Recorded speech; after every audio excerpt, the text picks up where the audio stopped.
নমস্কার, আমি অপূর্ব কুমার দে।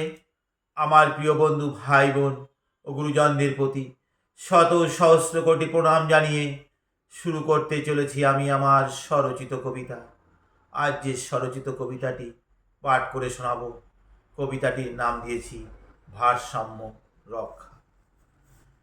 সেদিন এসে সোনা বাদে অন্য সেসব জিনিসপত্র ছিল এক নম্বর, এখন সোনা পাকা, বাকি জিনিসে ভেজাল, নেই খাঁটি দুধের স্বর। হিসাবের জিনিসপত্র হিসাব করে এক নম্বর করে লাভ নাই, না খেয়ে যে মরতে হবে, ভালো পেলে আর আসবে না ফিরে ভাই। এক নম্বর তাই উঠেই গেছে, 2, 3, 4 নম্বরের ছড়াছড়ি।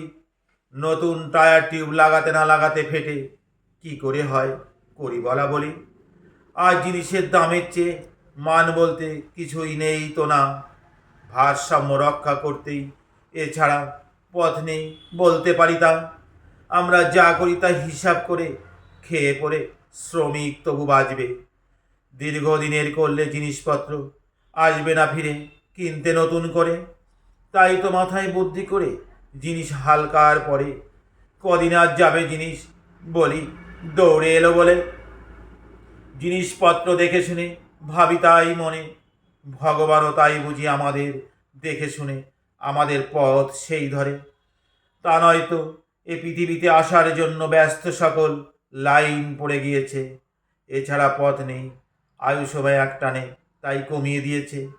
আমাদের ভারসাম্য রক্ষা করতে বেছে নিয়েছি আমরা যেমন পথ, ঈশ্বরও ঠিক তাই তালে তাল মিলিয়ে আয়ুরেখা কমিয়ে ভারসাম্য রক্ষা করতে পথ এই হয়।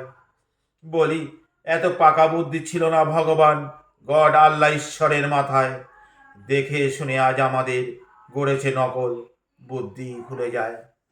নমস্কার।